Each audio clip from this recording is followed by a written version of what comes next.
नमस्कार, मैं रविश कुमार। ठीक 22 साल पहले संसद में आतंकवादी घुस आए थे। आज ही के दिन और आज ही संसद की सुरक्षा में ऐसी चूक हुई है जो घटना से हास्यास्पद लगती है मगर डरावनी भी है। यह मामला इतना हल्का नहीं कि खेल तमाशे की तरह खत्म मान लिया जाए। कोई इसे देखकर कह सकता है कि भारत की संसद की सुरक्षा चाक चौबंद है, इसमें कोई सेंध नहीं लगा सकता।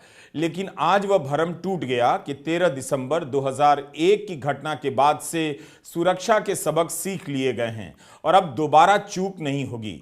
लेकिन आज की घटना से यह साफ हो जाता है कि संसद की सुरक्षा का स्तर वैसा नहीं हुआ। यह घटना बता रही है कि चूक बहुत आसान है। जिस वक्त यह सब हो रहा था, सदन के भीतर 150 सांसद मौजूद थे। केंद्र सरकार के 6 मंत्री भी थे। कांग्रेस सांसद राहुल गांधी भी वहां मौजूद थे। बीजेपी के सांसद खगेन मुर्मू अपनी बात रख रहे थे, तभी एक युवक कूदकर नीचे आ गया। सभा की कार्यवाही 2 बजे तक के लिए स्थगित की जाती है। चूक क्यों हुई, इसका जवाब समय के साथ आएगा। लेकिन आप इस बात पर नजर रखिए कि इस घटना के बहाने राजनीति किस तरह की होती है। आपको अपने सवालों के जवाब वहां से मिलेंगे, मगर याद रखिए कि पुलवामा में सुरक्षा की चूक कैसे हुई, इसका जवाब आज तक नहीं मिला है। पूर्व राज्यपाल सत्यपाल मलिक सवाल उठाते रह गए, जवाब नहीं आया। आप यह भी याद कर लीजिए कि 2016 में पठानकोट एयरबेस में आतंकवादी घुस आए। आरोप पाकिस्तान पर लगा। इसके बाद भी पाकिस्तान की जांच टीम आती है और टीम घटनास्थल का दौरा करती है। भारत के इतिहास में यह अपने आप में अकेली घटना है। मीडिया में रिपोर्ट छपी थी कि इस टीम में पाकिस्तान की खुफिया एजेंसी ISI का भी अफसर था। 4 साल बाद 2020 में जयशंकर ने इस फैसले का बचाव भी किया। यह भी अखबारों में छपा है। चूंकि आपको बार बार यह सब याद नहीं दिलाया जाता है, इसलिए आप भूल जाते हैं। अब देखना यह है कि जवाब आता है या संसद भवन में जो चूक हुई है उसे लेकर कहानियां बनाई जाती हैं और फैलाई जाती हैं। जवाब क्या आना चाहिए कि संसद की सुरक्षा में चूक कैसे हो गई और इसके लिए कौन जिम्मेदार है। आपको देखना यह है कि मीडिया में कौन सा सवाल बड़ा किया जाता है।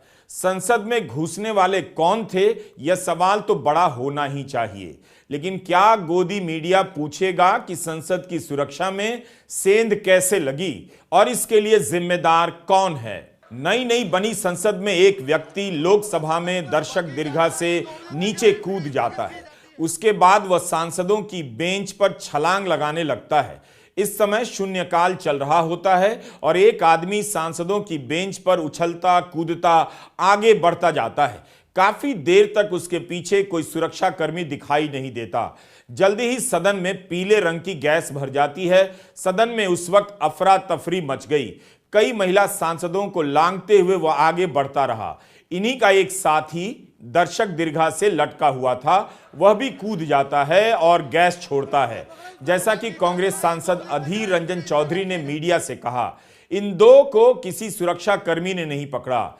एक को कांग्रेस सांसद गुरजीत सिंह औजला ने पकड़ा और एक को राष्ट्रीय लोकतांत्रिक पार्टी के सांसद हनुमान बेनीवाल ने पकड़ा। सांसद बेनीवाल ने कहा कि इन युवकों के इरादे कुछ और थे। ये बेंच पर कूदते हुए अध्यक्ष की कुर्सी तक पहुंचना चाह रहे थे। एक युवक को मैंने पकड़ा और दूसरे को अन्य ने। लोकसभा की बेंच पर उछलते कूदते कोई युवक चला आ रहा है। सांसद देख रहे हैं कि कोई अध्यक्ष की कुर्सी की तरफ बढ़ता चला आ रहा है। इतनी देर हो गई और सुरक्षा कर्मी नहीं आया। यह कैसे हो सकता है? यह किसकी सरकार है जब देश की संसद सुरक्षित नहीं है? दर्शक दीर्घा की ऊंचाई 6 से 6.5 फीट के करीब बताई जाती है। मैं नई संसद के भीतर नहीं गया हूं, मगर पुरानी संसद में दर्शक दीर्घा और प्रेस दीर्घा काफी ऊंचाई पर है। वहां से कूदना संभव नहीं। अगर कोई कूदा तो चोट आ सकती है। अगर नई संसद के भीतर दर्शक दीर्घा की ऊंचाई मात्र 6 या 6.5 फीट रखी गई है तो बहुत कम है। इस तरह की डिजाइन की अनुमति क्या सोचकर दी गई, यह भी सवाल उठना चाहिए। अच्छी बात है कि हमारे सांसद फुर्तीले हैं, घबराए नहीं, बल्कि आगे बढ़कर पकड़ लिया। राष्ट्रीय लोकतांत्रिक पार्टी के सांसद हनुमान बेनीवाल ने कहा कि जब दोनों लड़कों को दबोच लिया गया तो उन्होंने बताया कि हम विरोध कर रहे हैं। फिर अचानक अपने जूते से पीले रंग का स्मोक कलर निकाल लिया। पकड़ने से पहले और पकड़ने के बाद भी उन लड़कों ने काफी धुआं छोड़ा। इससे सदन के भीतर धुआं फैल गया। सभी सांसद घबरा गए, कुछ का दम भी घुटने लगा। सांसदों में इस बात का डर था कि कहीं ये गैस जहरीली तो नहीं, साथ ही इनके पास कोई हथियार तो नहीं है। हनुमान बेनीवाल का बयान बहुत जरूरी है। युवकों ने जूते से पीले रंग का स्मोक कलर निकाला।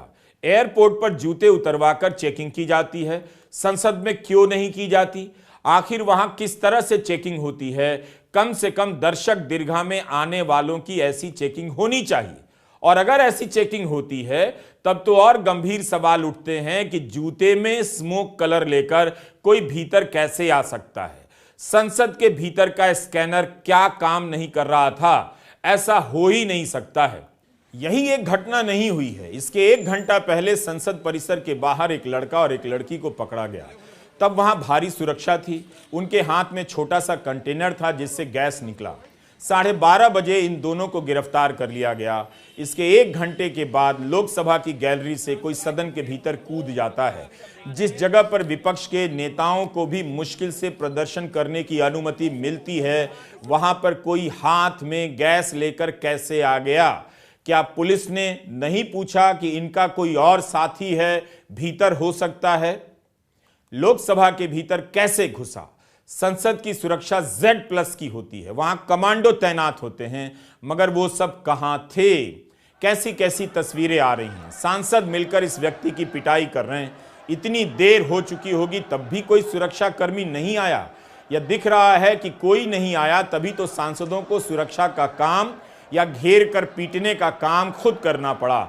हमारे सांसदों में इतनी फुर्ती है, लेकिन सुरक्षा कर्मियों में तो उनसे भी ज्यादा फुर्ती होनी चाहिए थी। कांग्रेस सांसद औजला ने कहा कि इस घटना के दौरान सुरक्षाकर्मी सदन में नहीं आए। मार्शल सिक्योरिटी के लोगों को 2 से 3 मिनट से ज्यादा का समय लगा। लड़कों को काबू करने के बाद भी वे छुड़ाने का प्रयास करते रहे। हमने उन्हें नहीं छोड़ा। सांसद बेनीवाल ने कहा कि संसद भवन के मार्शल आने से पहले ही दोनों को दबोच लिया गया। लोकसभा के भीतर सुरक्षा में चूक हो जाए और इतनी देर तक सुरक्षा कर्मी हरकत में ना आए, विश्वास नहीं होता।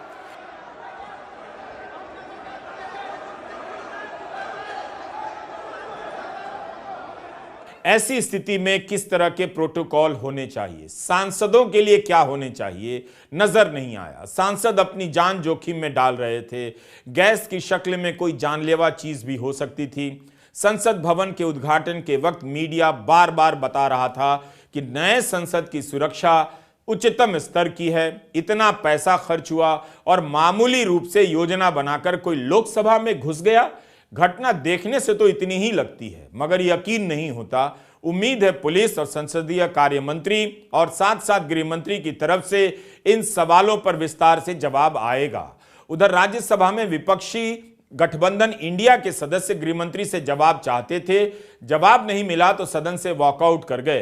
कांग्रेस सांसद गौरव गोगोई ने कहा कि उन्होंने देखा कि 2 नौजवान पीले रंग का गैस छोड़ रहे हैं जिससे बदबू आ रही है। सांसदों ने दौड़कर उसे पकड़ लिया। एक नौजवान कुछ नारा लगा रहा था। गौरव गोगोई का कहना है कि यह घटना संसद की सुरक्षा पर गंभीर सवाल उठाती है।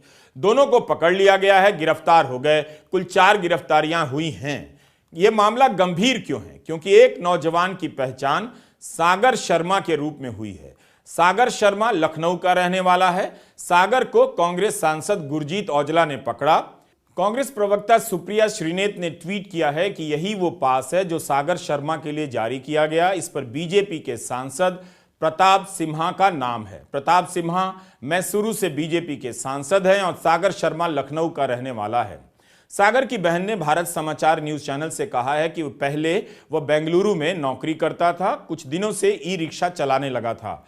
कई सांसदों ने मीडिया में कहा है कि आगंतुक का पास सांसद जारी नहीं करते, केवल नाम प्रस्तावित करते हैं। पास लोकसभा सचिवालय जारी करता है, तो क्या सांसद किसी का भी नाम प्रस्तावित कर देते हैं? कुछ तो जानकारी लेते होंगे।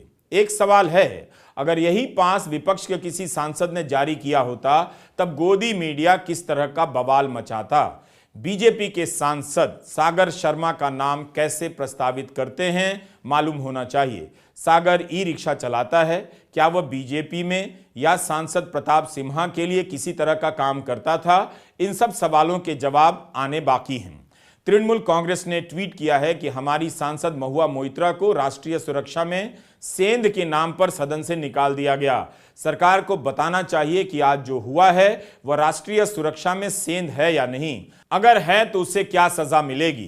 तृणमूल तो मांग कर रही है कि बीजेपी के सांसद प्रताप सिम्हा को कब निलंबित किया जाएगा। यही सवाल सांसद दानिश अली ने भी उठाया है। हमें नहीं भूलना चाहिए कि खालिस्तान समर्थक गुरु पतवंत सिंह पन्नू ने संसद को उड़ाने की धमकी दी थी। इसके बाद भी यह घटना हुई है। इस मामले में गिरफ्तार नीलम भारत माता की जय के नारे लगा रही थी। सागर शर्मा के साथ साथ जो पकड़े गए हैं उनमें से 42 साल की नीलम भी हैं। नीलम हरियाणा की हैं, अमोल शिंदे 25 साल के हैं, महाराष्ट्र के हैं। हिसार की नीलम ने कहा कि वह बेरोजगारी का मुद्दा उठाना चाहती थी। दिल्ली पुलिस ने सभी को गिरफ्तार कर लिया है। इन मामलों में जानकारियां अभी आती रहेंगी। यूट्यूब में जब वीडियो बन जाता है तब आप उसमें जोड़ घटाव नहीं कर सकते। कोई विशेष और नई जानकारी आएगी तो हमें अलग से वीडियो बनाना पड़ेगा, और अगर लगेगा कि इस पर एक और वीडियो की जरूरत है तो हम अगले दिन जरूर बनाएंगे। आपको याद होगा ट्रंप का दौरा होने वाला था। अमेरिका के राष्ट्रपति ट्रंप दिल्ली आने वाले थे। चारों तरफ अलर्ट था, मगर दिल्ली में दंगे शुरू हो जाते हैं। उसके बीच एक नया पुलिस कमिश्नर लाया जाता है।